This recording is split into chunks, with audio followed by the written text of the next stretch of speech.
Rogers Dry Lake, California, in the Mojave Desert. 64 square miles of sun-baked concrete hard dry lake bed. A hostile environment. Yet some of the world's most brilliant scientists, engineers, and test pilots have been lured into this scorched, rolling desert. Offering the largest natural runway in the world, this lake bed is now a part of Edwards Air Force Base and has earned its place in aviation history as the home of a unique family of purely experimental aircraft, the X-planes. The latest in the long line of the X family, the X-31 is designed to explore exciting new areas of aircraft maneuverability. Like all of its predecessors, it thrives in the regions of the unknown, opening new frontiers for science and technology. The very first of the X-planes was the Bell X-1, conceived and built in the years after World War II. In its time, it was the strongest aircraft ever constructed. It was built to withstand mysterious forces that would tear apart lesser aircraft. The X-1 was to be flown faster than any plane it got, faster than the speed of sound, into the unknown realms of supersonic flight.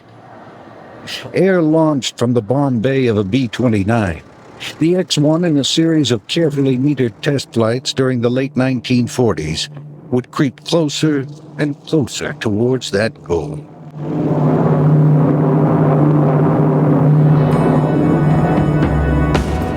To achieve this, the little aircraft would have to pass through what many theorized was an unpassable wall of buffeting and strange shock waves thought to render controlled flight impossible.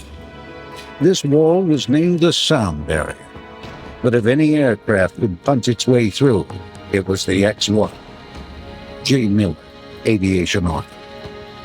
This period of aviation, the late 1940s, the post-World War II period up through the mid and late 1950s was, aerodynamics, especially transonic and supersonic aerodynamics, were at a very seminal stage.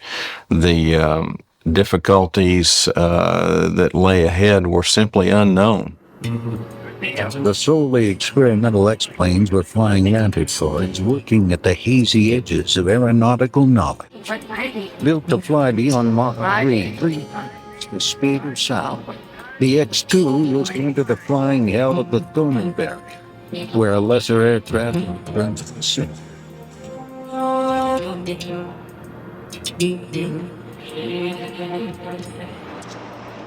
The sleek X-3 Stiletto revolutionized the method of building aircraft and became instrumental in unlocking a mysterious chapter in aerodynamic theory, saving many lives.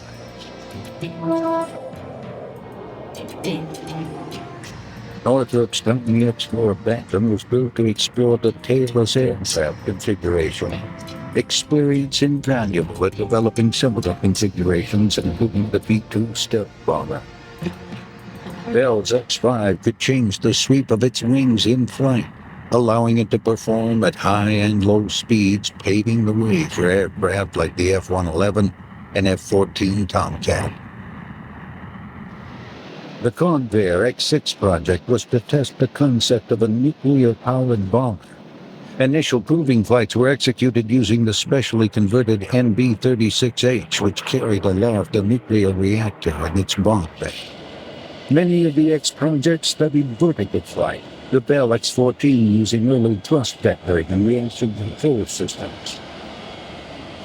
The X-13 vertijet sat on its tail for takeoff and landing. The X-22 used a novel approach of ducted fans to explore vertical takeoff. In one of the most successful X projects, the X-15 took pilots so high they edged into space. Still the fastest conventional winged aircraft flown, the X-15 reached an incredible speed of over 4,500 miles per hour in 1967. Looking as if it would never fly, the strange X-24B was part of a series of lifting body aircraft that helped in developing new flight concepts used throughout the Space Shuttle Orbiter program. Here we see one of the latest X-planes, the X-29. exploring the novel forward-swept wing configuration, giving it never-before-seen maneuverability. The X-planes, one and all, stand alone as symbols of the extraordinary. They are, from an aesthetic standpoint and in terms of what they've accomplished in terms of performance, they are, and to this very day, they are the fastest and highest flying conventional fixed-wing vehicles that have ever been built. Extraordinary planes demand extraordinary pilots to fly them. So the X-plane story is also about the daring men who flew these aircraft where no man has ever gone before. Our story also highlights the technologists that designed these aircraft as windows into the future. The contributions of these brave and brilliant individuals have made possible amazing advances in aviation, paving the way to the new frontiers of space.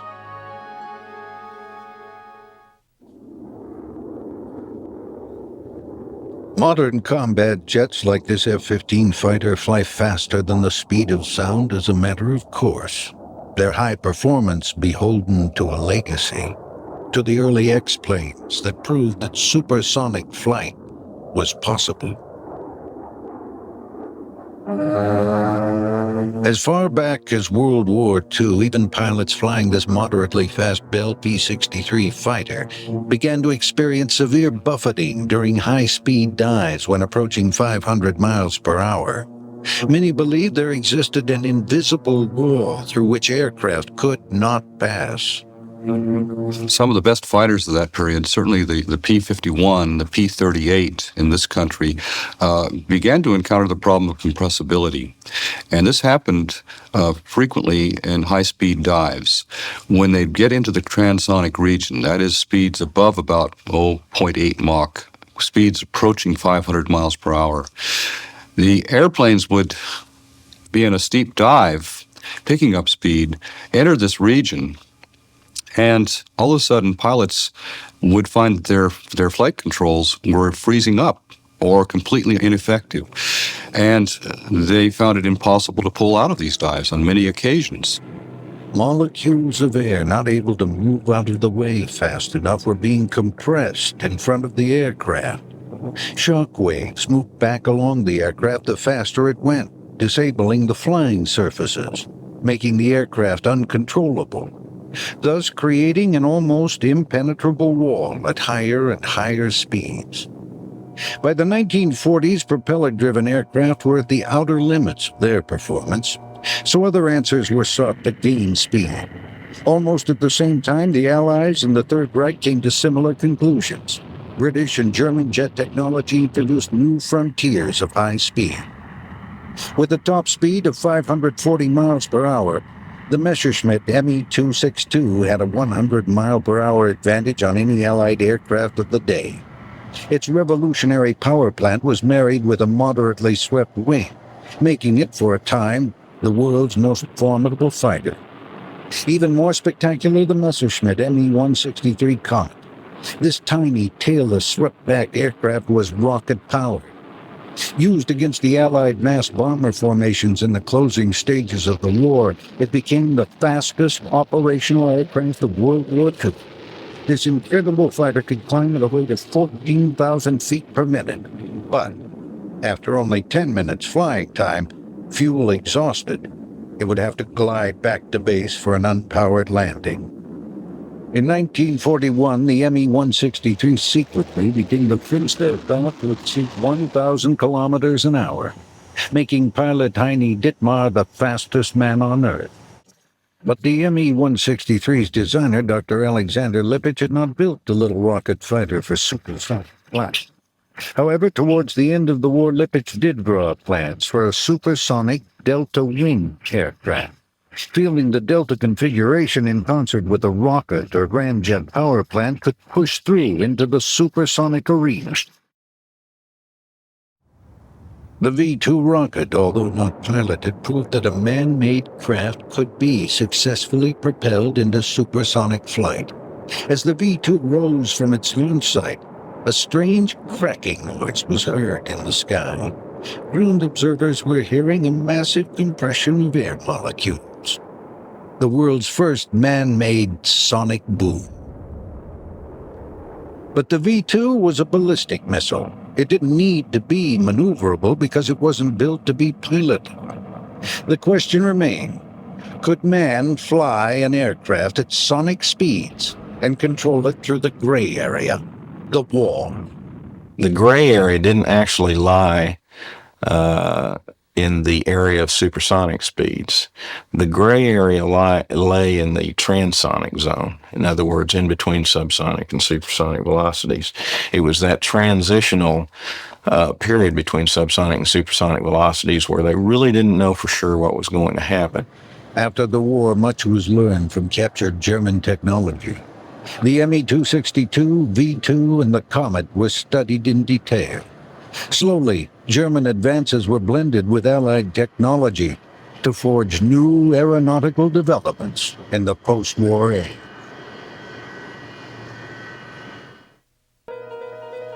Almost from the beginning, wind tunnels had been used to test aircraft flight characteristics, and by the 1940s had become an exacting science.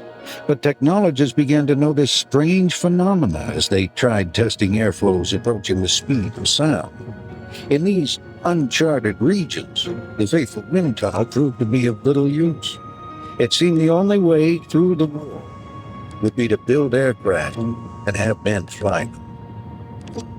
One of the things that they ran into in wind tunnels was a choking phenomenon. Basically, they were having difficulty ramming supersonic air through a wind tunnel in such a way that the air was stable, and it was a continuous, very steady flow. A choking phenomenon would take place, which basically was a buildup of shock waves inside of the wind tunnel. Now, as a result of that, the results they were getting from wind tunnel studies at supersonic speeds were ambiguous. In other words, it was not easily discerned as to whether or not the information was accurate and whether or not it accurately portrayed an event that would take place, let's say, when you're actually flying through the atmosphere at supersonic speeds. Augmented with lessons learned from captured German technology, the British took a lead in the race to the wall with its early jets fathered by Frank Whittle. Britain's de Havilland Vampire was used as the starting point for a truly exciting new experimental jet aircraft design. This new plane would have wide, sweeping wings, but the distinctive twin tail boom of the Vampire would be replaced with a vertical fin, leaving no horizontal tail at all.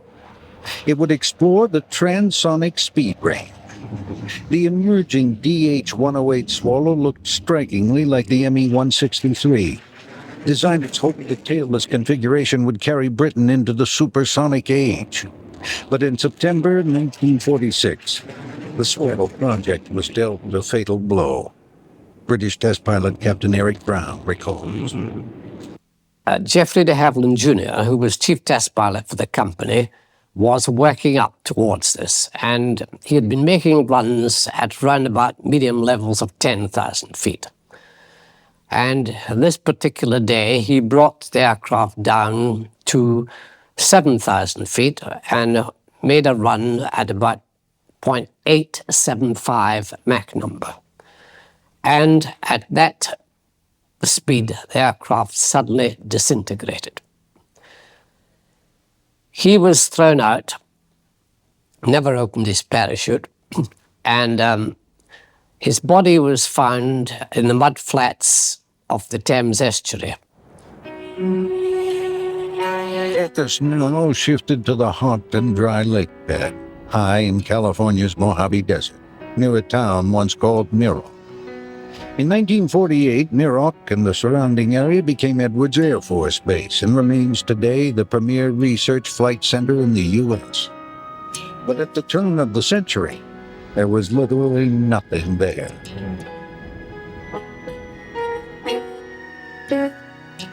Back in 1910, the Corr brothers, Rennett and Clifford, settled here, drilled for water, then built a small community. Soon there was a train station, post office, church, and general store on the edge of Rogers Dry Lake. To avoid confusion with another town, it was christened Miroc, Coram spelled backwards. Years later, between the two world wars, the Navy denied the Army Air Corps permission to use the Pacific for aerial bombing practice. In its search for an alternate range, the Air Corps discovered this dry lake with its isolated natural landing strip and year-round flying weather, making it a perfect practice location for then and into the future. The Air Corps set up base during the early 30s, and by 1937 the range was being used on a regular basis. During World War II, the base continued as a bombing range, with the Army building a curious target out on the dry lake. Dr. Jim Young, Edwards historian. The Muroc Maroon was a 650-foot mock-up of a Japanese Mogami-class battle cruiser. It was erected out on the lake bed, and it was used by bombing crews to practice the tactics of skip bombing. And there are a lot of interesting occurrences, apparently. During the summertime, there's a shimmering out on the lake bed, so that if you look at it in certain angles, it actually looks like there's water on the lake bed. And there was a road that drove right next to the base throughout the war years, and travelers coming from the east, unfamiliar with the area, would pass by and see what they thought was a battleship on a lake in the middle of the desert. And the base got a lot of calls to the Public Information Office from people who thought they were hallucinating.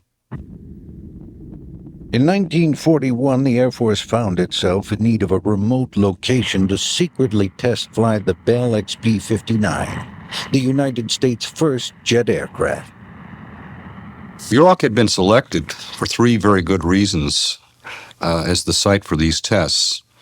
The most obvious, of course, was the existence of the lake bed. The isolation of the location was very, very important. This was a program which was kept in a top secret status until January of 1944. And of course, there were the crystal clear skies, the outstanding flying weather. On October 1st, 1942, the XP-59, powered by two GE jet engines and flown by Bell test pilot Bob Stanley, slowly lifted off the hot, dry lake. Its engines were based on imported technology from Whittle in Britain. These flights were the beginning of the American jet age and marked the first of many new technological advances in the clear blue skies above the dry lake. As the world recovered from the horrors of the Second World War, Muroc's reputation grew as an obvious choice for a flight testing center. The most exciting test aircraft in the world in 1946 was the Bell X-1, built to withstand the unknown forces of transonic flight. Test pilot Chalmers Slick Goodland was the first man to fly the X-1 under power. Well, there were all sorts of stories about crossing the sound barrier being very destructive. In fact, as you know, Jeffrey de Havilland was lost in an airplane attacking the sound barrier, and they said it just came apart and disintegrated because of the forces in attempting to go through the barrier. And there were a lot of stories floating about, and it was extremely difficult, so they simply built the aircraft to withstand tremendous forces.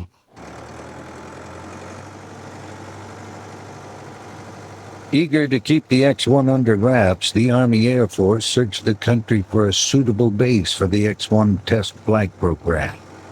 Although its first glide flight tests were completed at Pine Castle, Florida, the isolation and year-round flying weather and the dry lake's very long emergency landing strip won Muroc the permanent test site honor.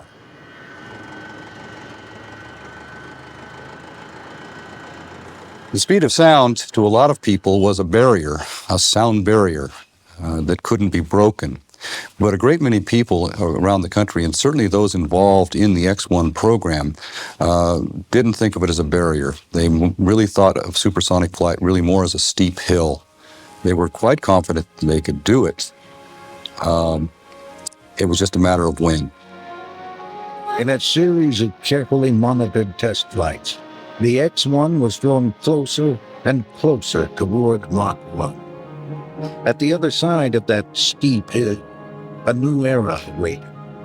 Through the invisible wall lay the tantalizing dream of supersonic flight.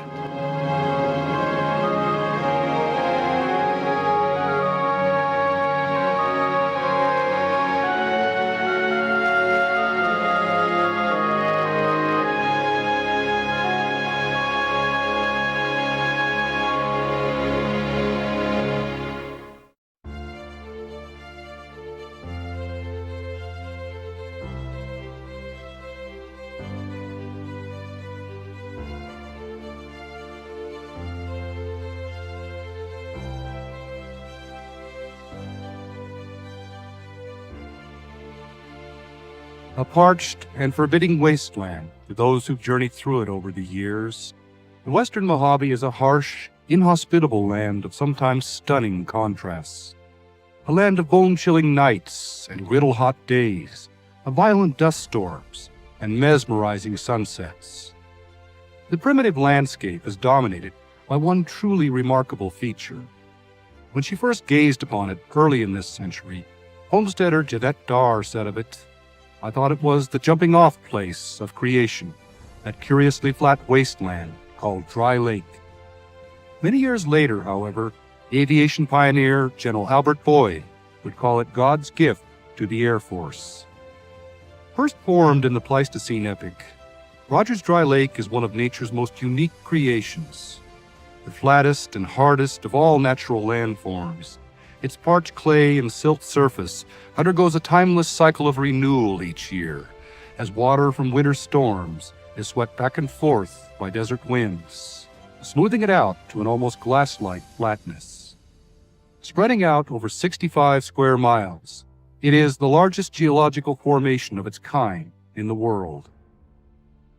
The open spaces of the high desert, its isolation, arid climate, the clear blue skies overhead, and, most importantly, the vast expanse of lakebed, were what caught the attention of then Lieutenant Colonel Hap Arnold when in 1933 he was looking about for a bombing and gunnery range for his Marchfield squadrons. Where others had seen a curiously flat wasteland, Hap Arnold saw a natural airfield. In September of that year, a small contingent of troops arrived at the spot then called Muroc, and laid out a bombing and gunnery range along the east shore of the lakebed. For the troops who comprised the Muroc Range Maintenance Detachment throughout the 30s, the place had little to offer. Theirs would be a tough, hard-scrabble existence, life in a primitive tent camp community, long days of back-breaking work, with few of the conveniences of civilization, and even fewer diversions to relieve the tedium of their daily routines. Their isolation seemed so complete, in fact, that among locals it came to be known as the Foreign Legion of the Army Air Corps. Their lonely exile was periodically interrupted, however, as flying units came in for training exercises. Among the first to arrive was a young captain named Ira Aker, commander of the 95th Pursuit Squadron, and, a decade later, the entire 8th Air Force. He was followed by countless others, as the remote bombing and gunnery range more than lived up to Hap Arnold's expectations. Indeed, by 1941, Muroc had become a regular stop for the men who'd guide American air power through the perilous times ahead. By that time, though most of the range maintenance detachments still lived in tents, a new, more permanent facility was rising up across the lakebed. And while training exercises proceeded, there were other activities taking place almost unnoticed, which were harbingers of things to come. John Northup had been flight testing his M1M Jeep, his first true flying wing, at Muroc since 1940. By the late fall of 1941, a primitive sled track had been built on the lakebed, where small, remotely controlled aircraft were being ground tested. Not far away, an exotic-looking, semi-tailless airplane was undergoing taxi tests. The airplane was the Curtiss Wright CW-24B, a full-scale wood and fabric flying mock-up for a proposed interceptor. Now all but forgotten, the CW-24B lifted off from the parched surface of the lakebed for the first time on December 2, 1941, thereby becoming the first of more than 100 airplanes that would complete their maiden flights at this out-of-the-way place on the high deserts. 5 days later, the Japanese attacked Pearl Harbor, and Muroc suddenly erupted with activity as troops and flying units from all over the country hastily assembled there. Barracks, hangars, mess halls, and other facilities, marvels of tar paper wire and wood, as one of the troops called them, went up almost overnight on what became known as South Base. And in July of 1942, Muroc Army Air Base finally became a separate post. Its primary mission was to provide final combat training for fighter and bomber crews, and throughout the war years, thousands of young men would pass through it just prior to overseas deployment. It was at Muroc in 1942, for example, that Lieutenant Colonel Curtis LeMay first assembled and trained his famed 305th Bomb Group, molding it into a legendary fighting unit which set new standards for effectiveness in the mighty 8th Air Force. And it was to Muroc late in the war that by then Major General LeMay would send the cream of his 21st Air Force for B-29 Leap Crew training as they prepared for the final assault on Japan. It was at Muroc these crews perfected their ability to navigate over vast distances and employ their bombing equipment with the kind of pinpoint accuracy which would have such a decisive impact on the outcome of the Pacific War.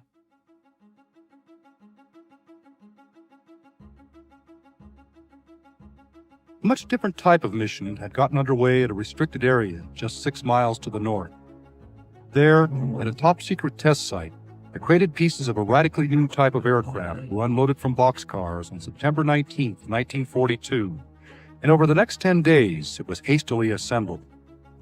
The airplane was the Bell XP-59A Era Comet, and on October 2nd, Bell test pilot Bob Stanley launched America into the jet age as he lifted off from the lake bed. Testing continued over the next 2 years, and though the P-59 disappointingly lacked the performance of the best prop-driven fighters of the day, it nevertheless represented a start, the first of a long series of airplanes that would make the high desert base synonymous with the turbojet revolution in America. Indeed, the availability of the enormous lake bed made it almost inevitable. The development of the turbojet engine introduced a host of new problems. The new power plants were woefully underpowered, and thus the new jets required exceptionally long takeoff rolls. More critically still, the temperamental engines flamed out, and if pilots couldn't recover from engine stalls, their only hope was close proximity to a spacious airfield where they could attempt dead-stick landings. With miles and miles of available runways extending in every direction, the lake bed offered the most spacious landing field in the world. Throughout the decades ahead, it would be a welcome haven for countless pilots in distress.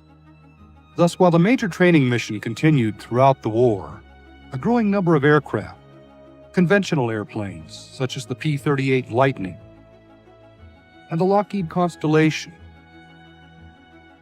unconventional prototypes such as Northrop's XP-56 Black Bullet, purely experimental aircraft such as the N-9M, and the rocket-powered MX-324, and even captured enemy aircraft such as the ME-163 Comet and the HE-162 Volksjäger, were also undergoing flight test evaluations at the rapidly expanding North Base facility.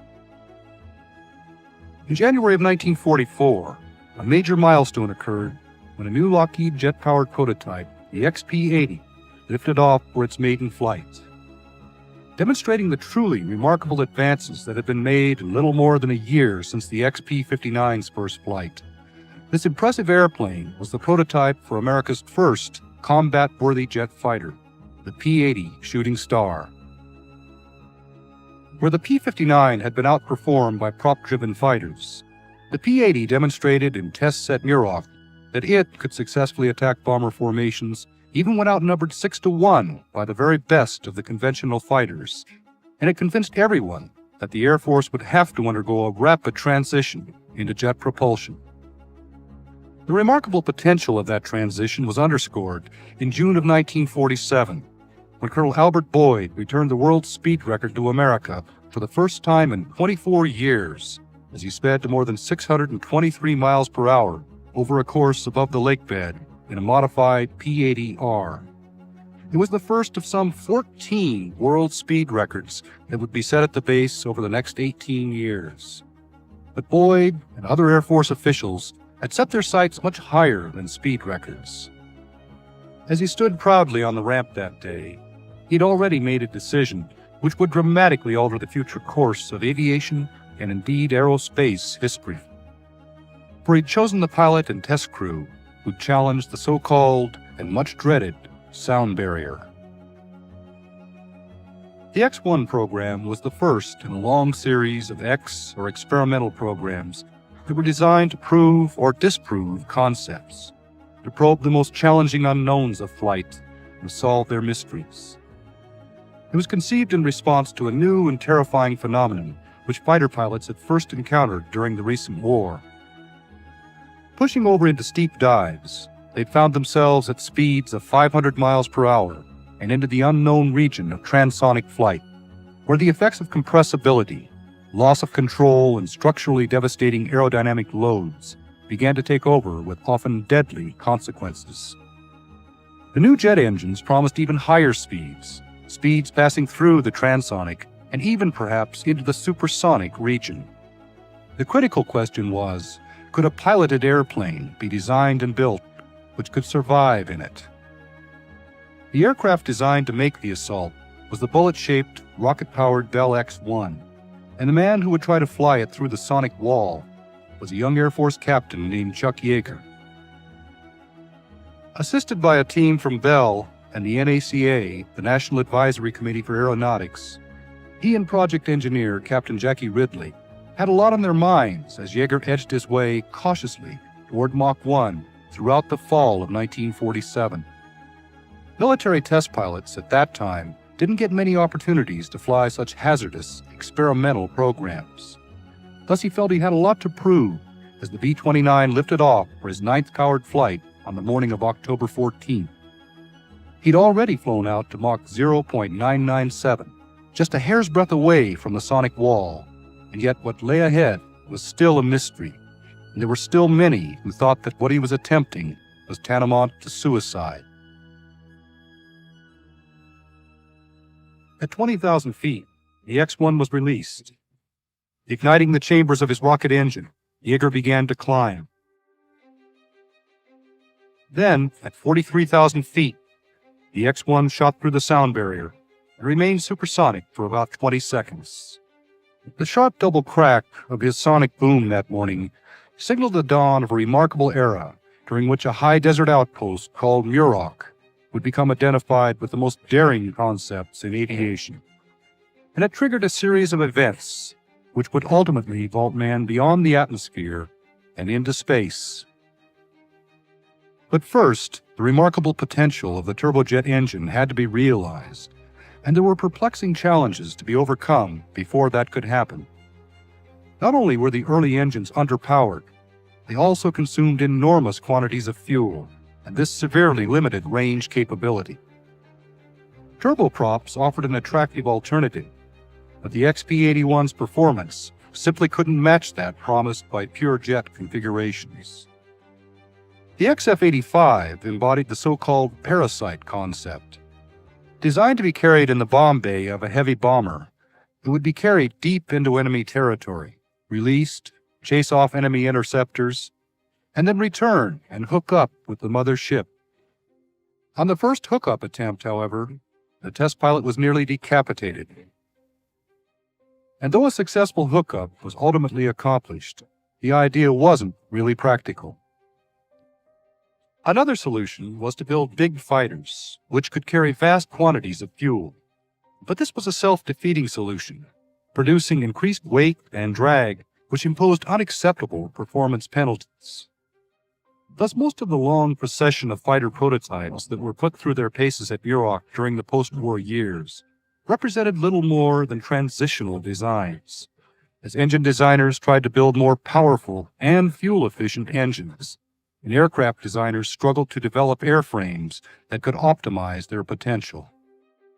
Most of the new prototypes were overweight, underpowered, and during a time of dramatic technological breakthroughs, already obsolete compared to new designs then coming off the drawing boards.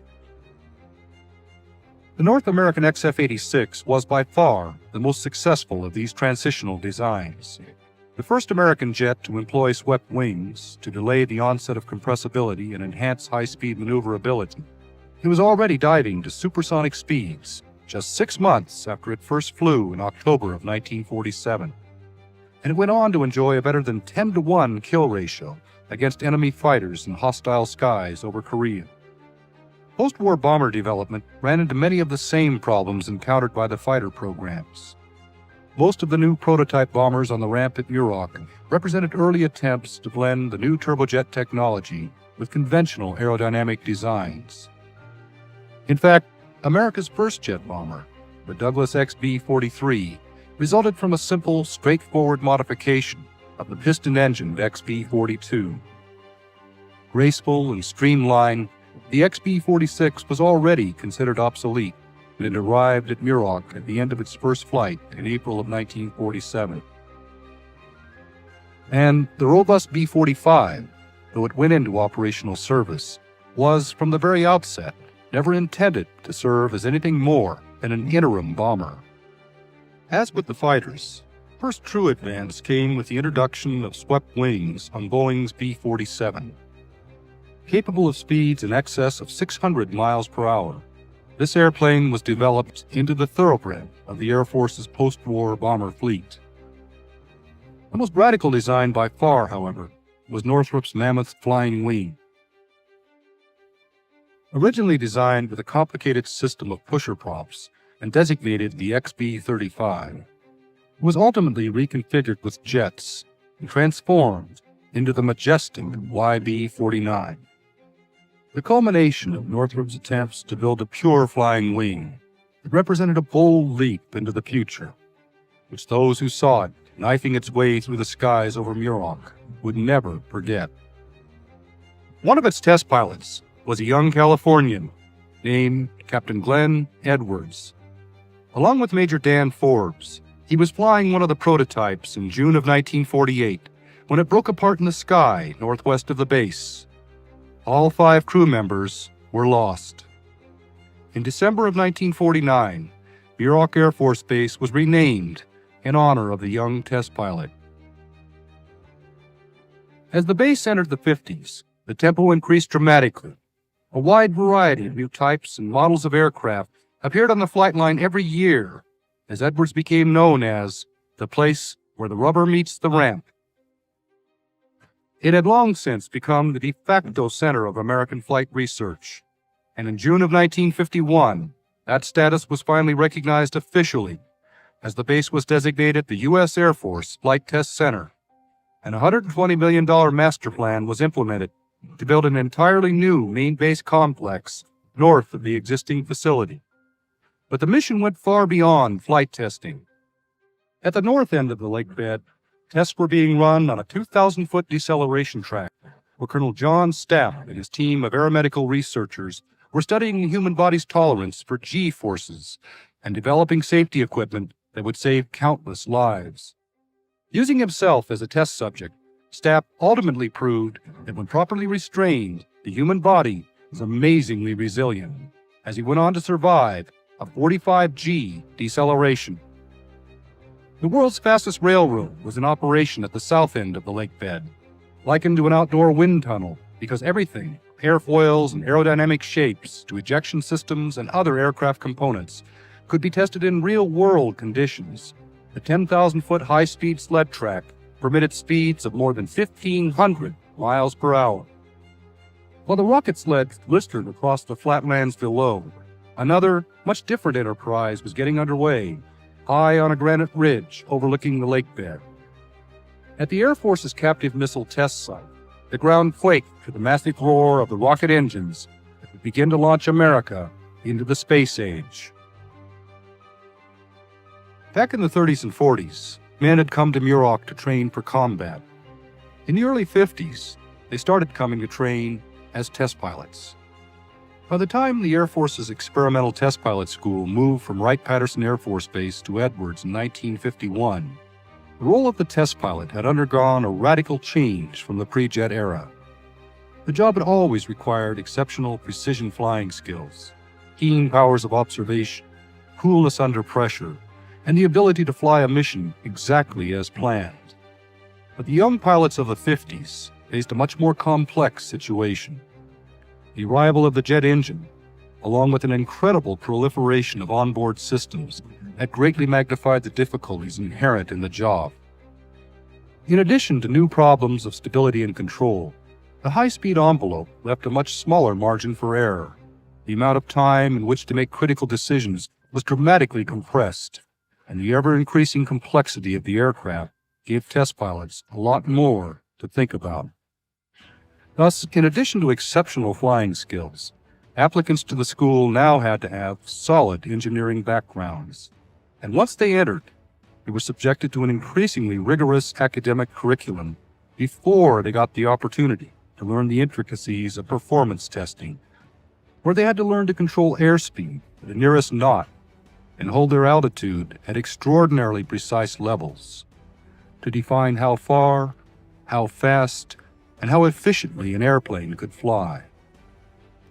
They went on to learn how to evaluate the subtle nuances of aircraft stability and control, and the often breathtaking intangibles of spin testing, where they had to learn the art of dispassionate data collection while gyrating and plummeting toward an onrushing lake bed. There was no dearth of qualified applicants, because by the early 50s, a whole mystique had grown up about Edwards. It had become a mecca for the very best. Men like Yeager, Tony LeVere, Bob Hoover,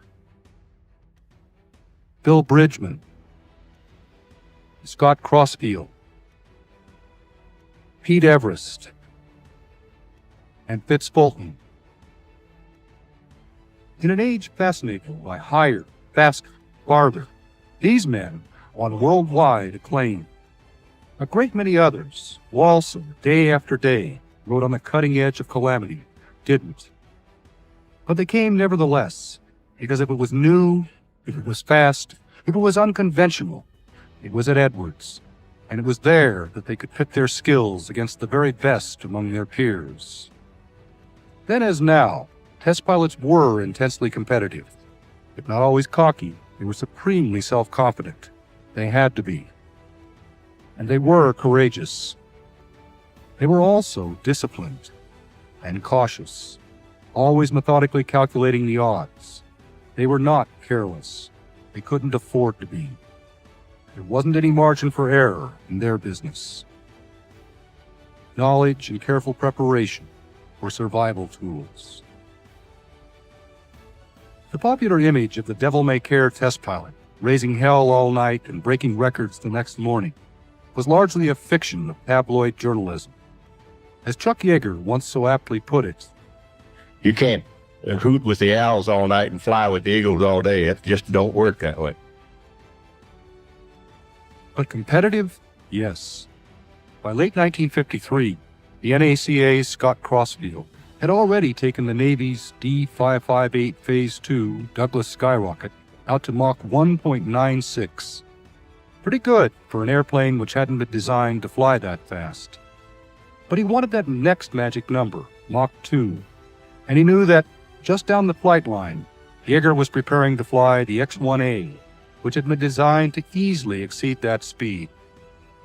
On November 20th, he went up knowing it would be his last chance, and flying an extraordinarily precise profile, he was able to hit Mach 2.005 in a shallow dive. 3 weeks later, Yeager went up intending to obliterate his rival's new record. And indeed he did. But shortly after hitting Mach 2.44, 1,650 miles per hour, he encountered something terrifyingly new as the X-1A tumbled violently out of control. It was called inertial coupling.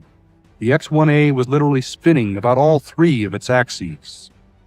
Somehow, after tumbling downward wildly for more than 40,000 feet, he recovered to level flight, and with superb flying skill, brought the airplane back to fly another day.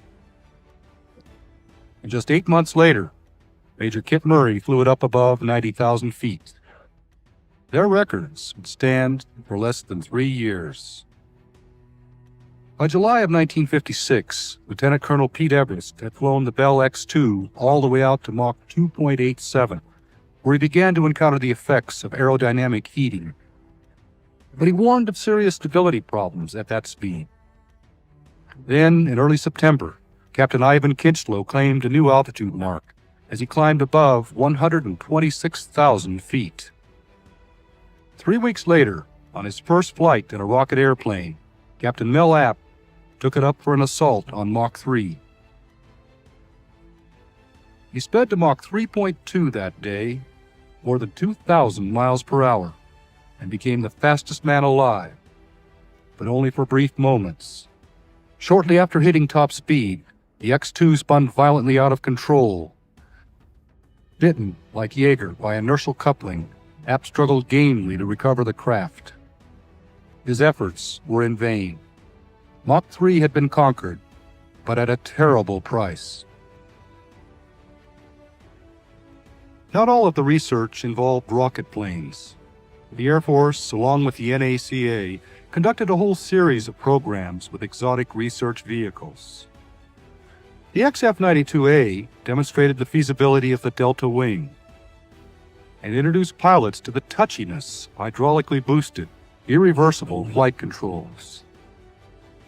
The needle-nose X-3 Flying Stiletto was ultimately used to explore the problem of high-speed instability. The X-4 Bantam studied the transonic flying qualities of a swept-wing, semi-tailless design. The X-5 demonstrated the performance advantages to be gained by sweeping the wings forward and aft in flight, a concept that would later bear fruit in the design of several frontline combat aircraft.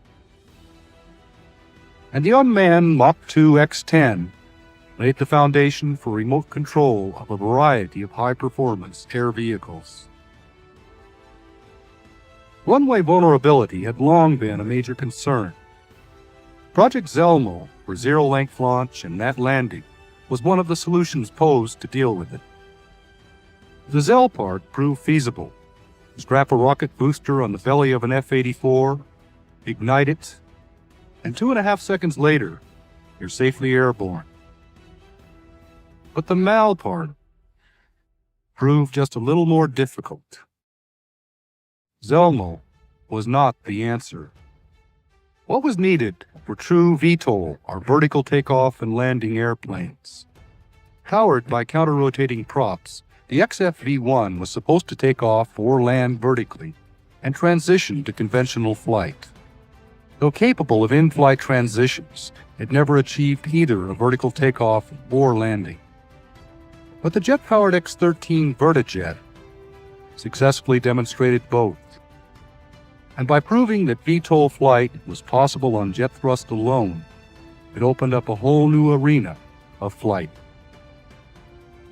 All of the esoteric data from the research programs was applied to the development of new operational designs, and the 50s finally saw the culmination of the turbojet revolution with the development of aircraft which embodied a mature blending of efficient turbojet propulsion and streamlined aerodynamic design. This was nowhere more evident than with the arrival of the famous Century series of truly supersonic fighters. The F-100 Super Sabre, the F-101 Voodoo, the 102 Delta Dagger, the Mach 2 F-104 Starfighter, F-105 Thunder Chief, later known more simply as the Thud, F-106 Delta Dart, hailed as the Ultimate Interceptor, and the F-107 Ultra Sabre, the only Century fighter not to go into operational service. These truly spectacular airplanes defined the basic speed and altitude envelopes for fighters for the rest of the century. And yet each of them also arrived at Edwards with critical flaws, which required years of patient effort to eliminate.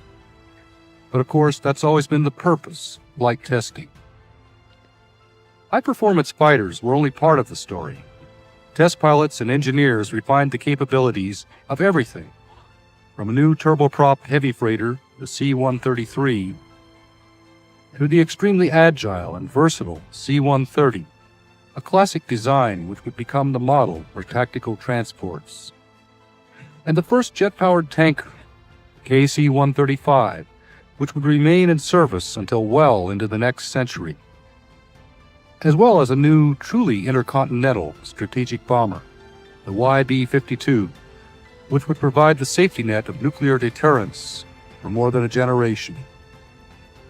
And by the end of the decade, the sleek B-58 Hustler, the delta-wing bomber, which would establish some speed and time to climb records, which still have yet to be broken.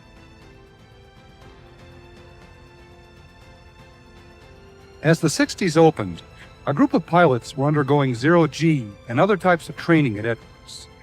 They'd go on to win celebrity status as the Mercury astronauts.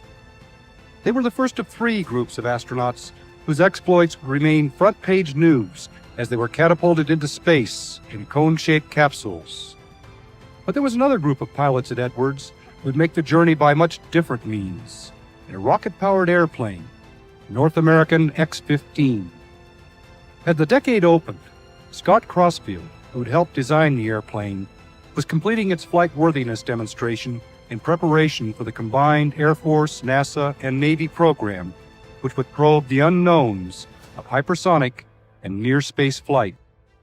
Then, within the brief span of 8 months in 1961, the X-15's awesome potential was finally unleashed, as it became the first aircraft to exceed Mach 4, 5, and 6.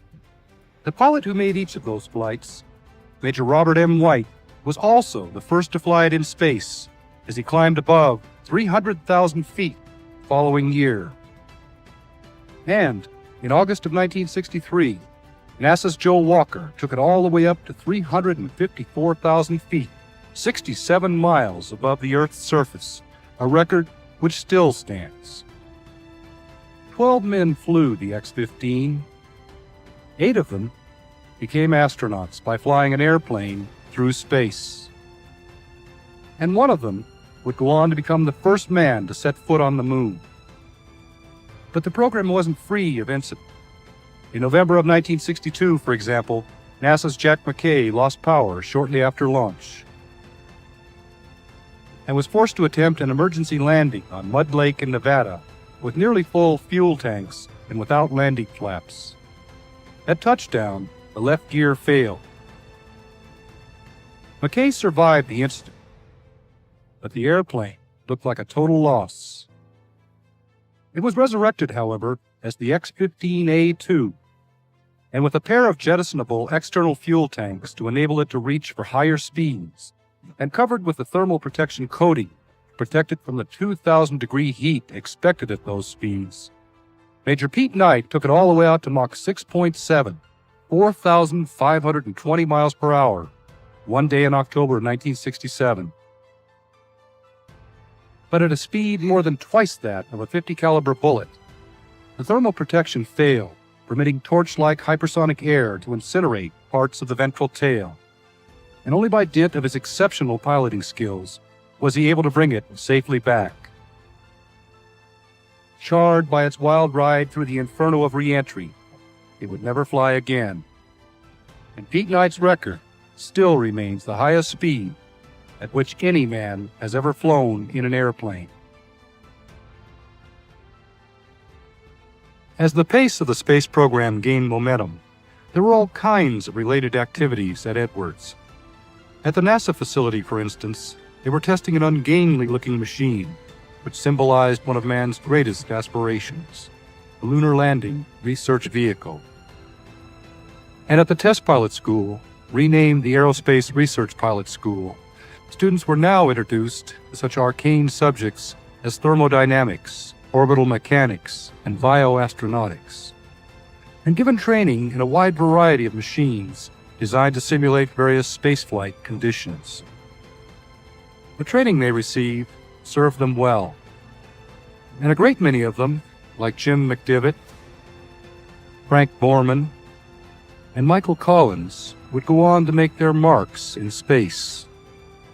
Spaceflight captured the nation's imagination, But the Flight Test Center was still in business to evaluate airplanes. A new supersonic trainer, the T-38 Talon. A rugged new fighter, the F-4 Phantom II, which went on to become a mainstay of the Tactical Air Command. A pair of new transports, the C-141 Starlifter, and its big brother, the gargantuan C-5A Galaxy. And a new Mach 2 fighter bomber, the swing-winged F-111. While those who tested these airplanes didn't get much publicity, their work could be every bit as thrilling as a Mach 5 re-entry in the X-15. Okay, it's spinning. That's a spin. Okay, it's a spin. Yeah. Okay, now go ahead. It looks like a step is right. Yeah. Opposite rudder. Full rudder. Recording some of the full. Okay. Wait a minute. Keep the stick forward. Stick it forward. 24. Going back into the spin, I think. Yeah, I think it is. All right. 22. Deploy the spin chute. Now it's recovered. You got it. Deploy spin chute. The spin chute deployed. Came out. Shoot came off. You got it. Shoot failed. You got it. 16.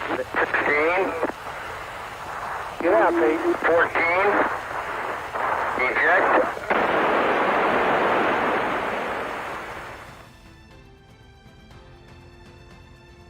There were a pair of aircraft whose incredibly advanced capabilities still dazzled the imagination.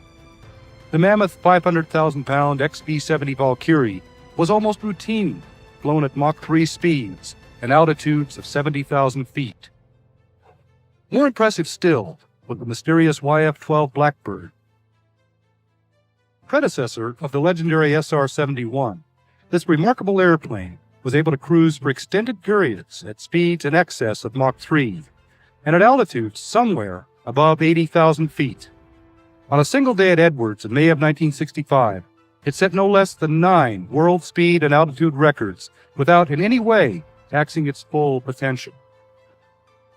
While some pilots cruised along at better than 2,000 miles per hour, others explored the concept of laminar flow control, the elimination of drag-inducing boundary layer turbulence over the wings of the X-21A. And still others continued to study VTOL flight. The experimental X-18 tilt-wing aircraft spawned the much more ambitious XC-142. Pilots could transition its entire wing and engine assembly to the vertical for takeoff, and then to the horizontal for conventional flight. Though a feasible concept, the future still seemed to lie with jet thrust, and the XB-5 employed that thrust to drive counter-rotating fans within its wings to create vertical lift. More radical still, the XB-6A Kestrel relied upon vector thrust, provided by its powerful turbofan engine and channeled through rotating nozzles. The technology so ably demonstrated by this experimental airplane would be applied directly to the design of the successful Harrier and AV-8 combat aircraft of today. It was called the Flying Bathtub. Fabricated from steel tubing and plywood, the M2F1 was the first in a series of curious-looking, wingless craft that descended to landings on Rogers Dry Lake from the mid-60s through the early 70s. They were called lifting bodies, and subsequent designs, such as the M2F2, HL-10, X-24A, and X-24B, were all metal and rocket-powered. They were used to determine whether or not, through the use of energy management techniques, these low-lift-to-drag shapes could make precision landings after high-speed, unpowered, gliding descents from high altitudes. The descents in these craft, NASA's Milt Thompson noted, were so rapid that the lake bed rushes up towards you like a straight arm from a fullback. Nevertheless, they demonstrated that they could indeed make precision landings, even on concrete runways, with remarkable touchdown accuracies. And in doing so, they made a signal contribution to the American space effort because they validated the approach and landing techniques that would later be employed by the first true spaceships, the Space Shuttle. Edwards witnessed the beginning of a new revolution during the 70s.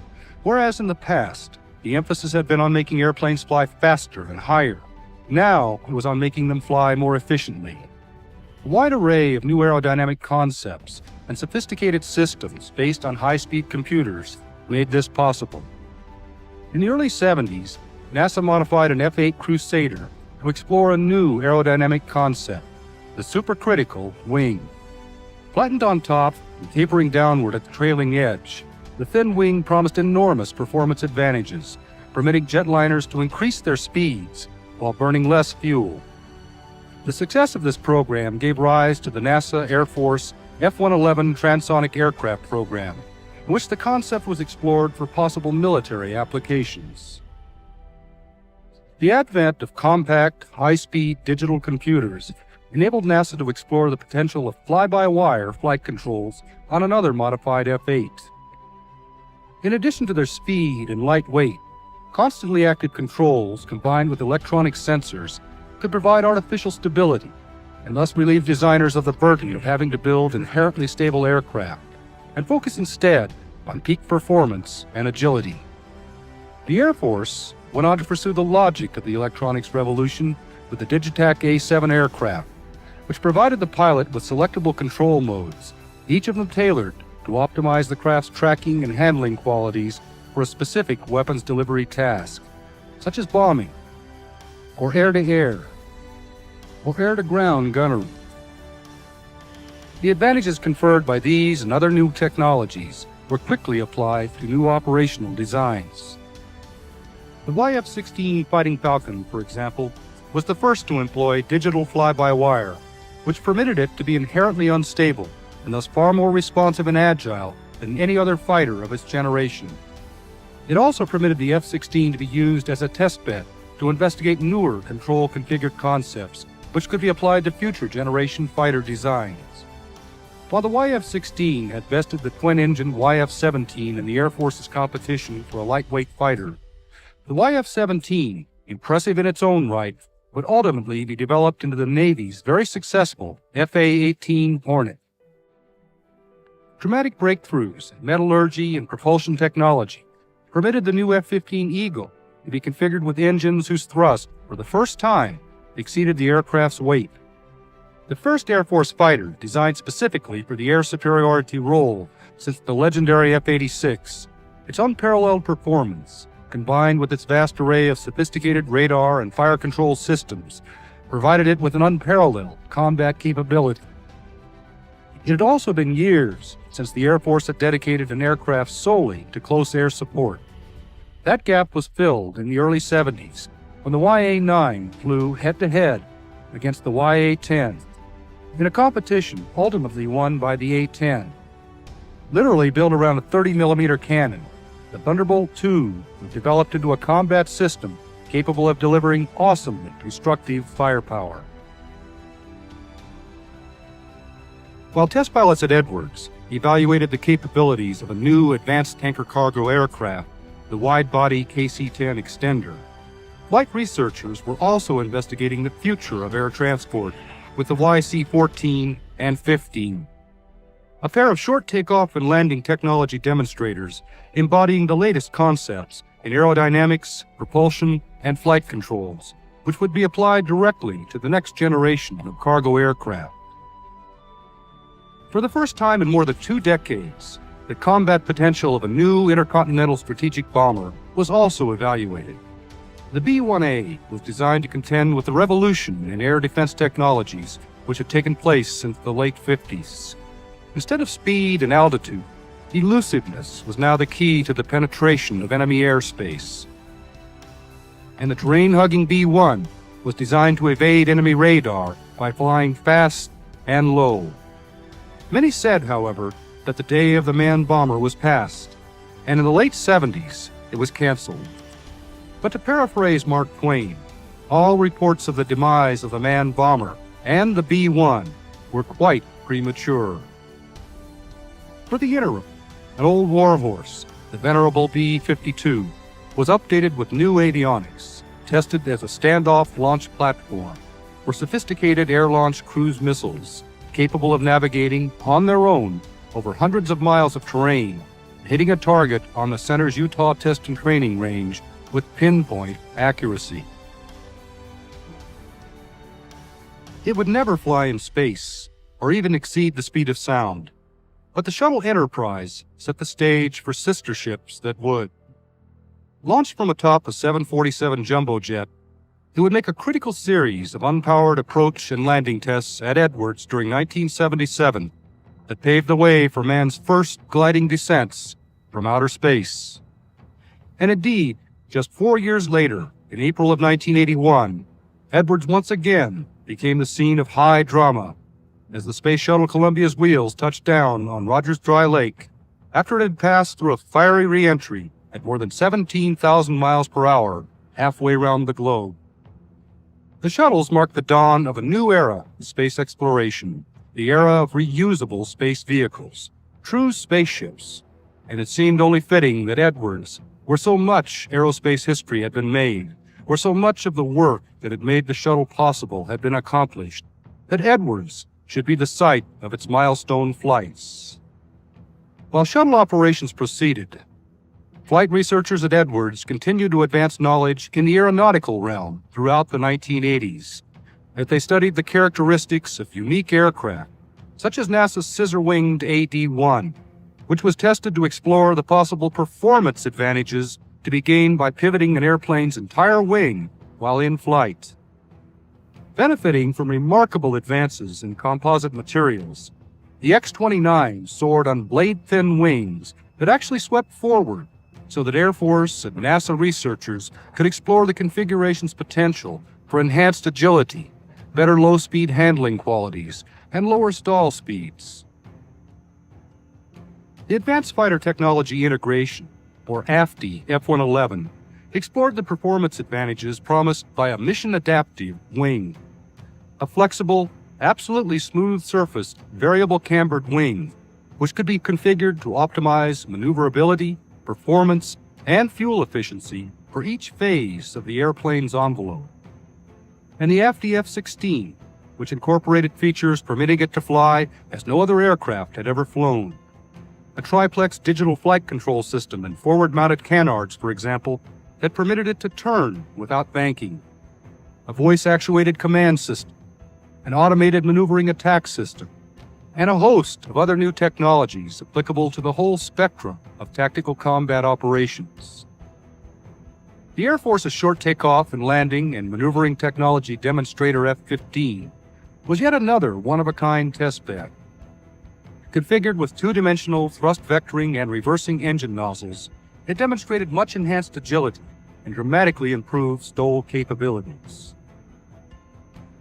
Over the years, veteran test pilot Fitz Fulton had skillfully guided many a stricken ship to safe landings at Edwards. But in December of 1984, he was sitting in a cockpit on the ground as he intentionally guided a perfectly healthy 720 jetliner to a crash landing. The test was conducted to evaluate a fuel additive, which promised to prevent the ignition of massive fireballs. It obviously didn't work, and predictably, reporters called the test failure. They were wrong. Not only did it demonstrate the ineffectiveness of the additive, it also provided a wealth of information that would enhance flight safety in the future.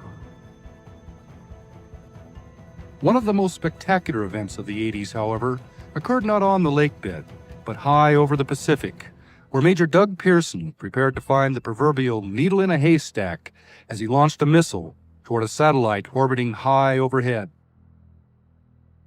Eagle 06 is in the recovery. Hey, here, you beautiful son of a bitch! God, is that beautiful? F-15s all over the sky, a missile going up. Nail that Hummer.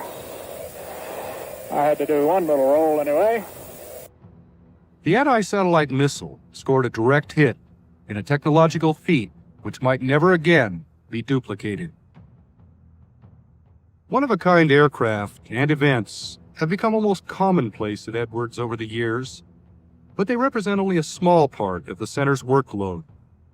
The primary job has always been to ensure that, if the need arises, American aircrews will go into combat with the most effective and reliable operational aircraft in the world. And it continued to meet this challenge as the capabilities of existing systems were refined and expanded, and as dynamic new capabilities, such as the Lantern system, were added. The painstaking development of this system at Edwards paid off dramatically, as Lantern proved it could deny adversaries the once comforting sanctuary of night. Because they're expected to have extended service lives, modern combat planes are designed with an enormous amount of growth potential, which will enable them to meet new requirements and keep up with the rapid pace of technological change. The modified F-16XL, for example, was proposed to meet a new requirement for a fighter combining air-to-air and interdiction capabilities. Its potential was compared with that of the twin-engine F-15 in an evaluation which ultimately resulted in the development of the new F-15E dual-role fighter, a craft which would go on to prove its remarkable combat effectiveness in the Persian Gulf. All airplanes, and especially highly sophisticated combat airplanes, suffer growing pains as they pass through the lengthy ordeal of development.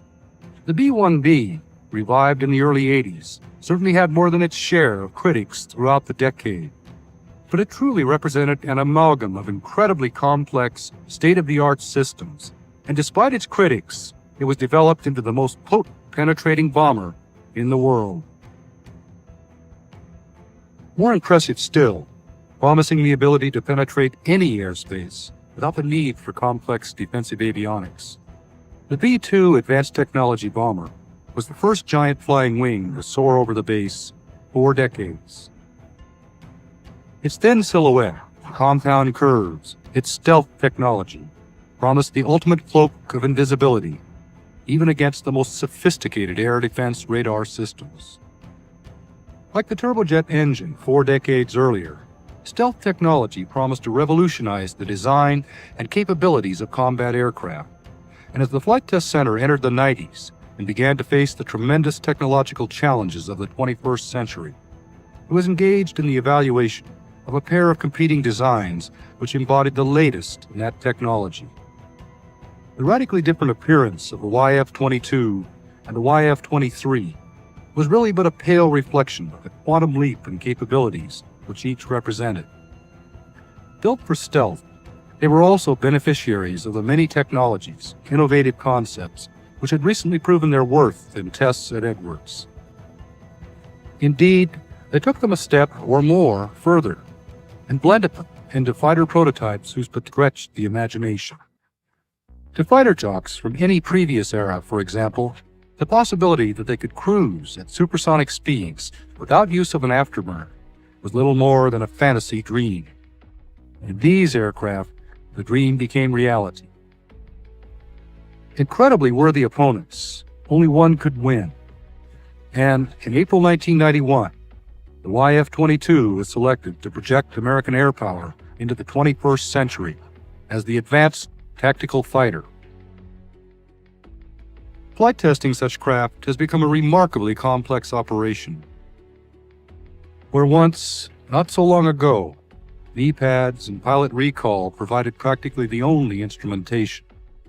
Systems-intensive fighters are now instrumented for as many as 4,000 different parameters, and the data is telemetered instantly to the ground for analysis even before the pilot touches down.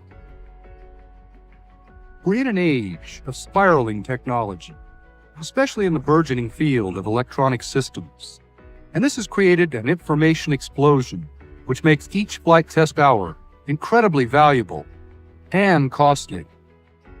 To reduce those costs, the Flight Test Center has built up an impressive ground test capability in recent years, the largest anechoic chamber in the nation, a neighboring facility for integrated avionics testing, and a test and evaluation mission simulator.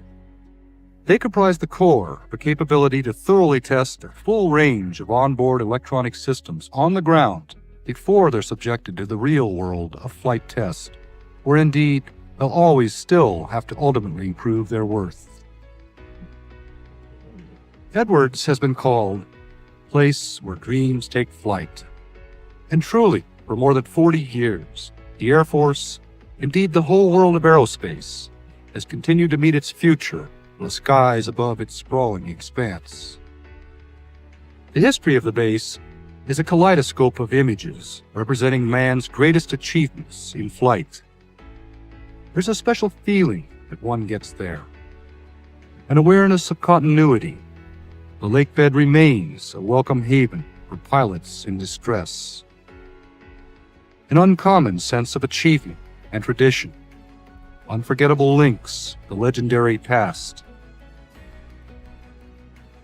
and an overpowering feeling of expectation, of a limitless future, and almost an article of faith, the belief that if it can happen, it will probably happen here.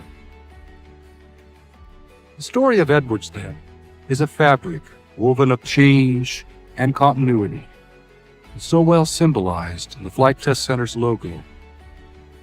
For the legend at its base, ad inexplorata, Latin for toward the unexplored, is really more than just a motto. It represents a bridge between its past, its present, and its future.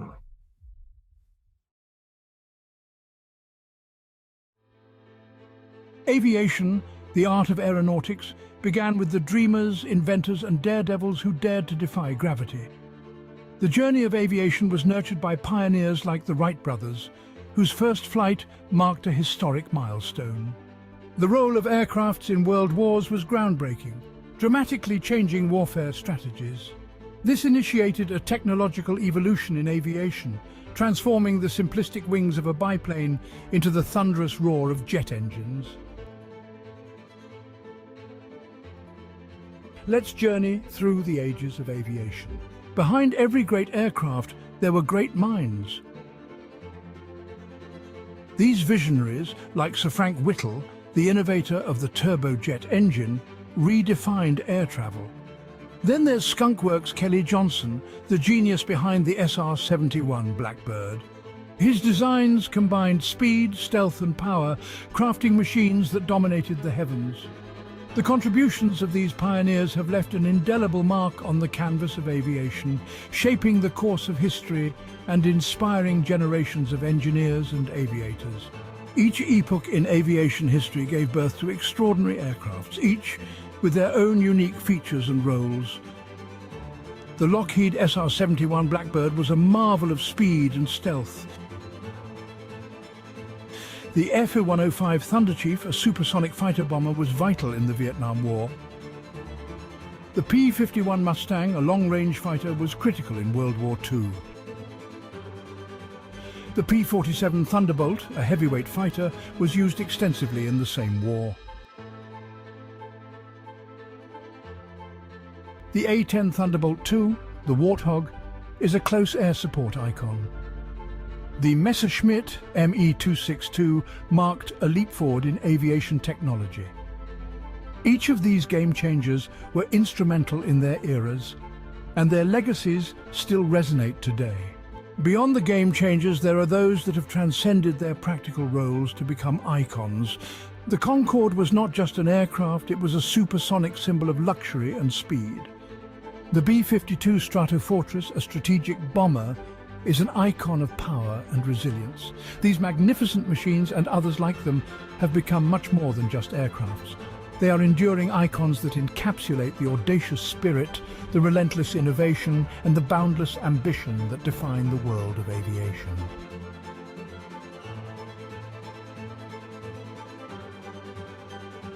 For more amazing aerial footage, and to join us in this incredible journey, check out the DroneScapes YouTube channel. If you enjoyed this video, please remember to like and subscribe. And as always, thank you for watching.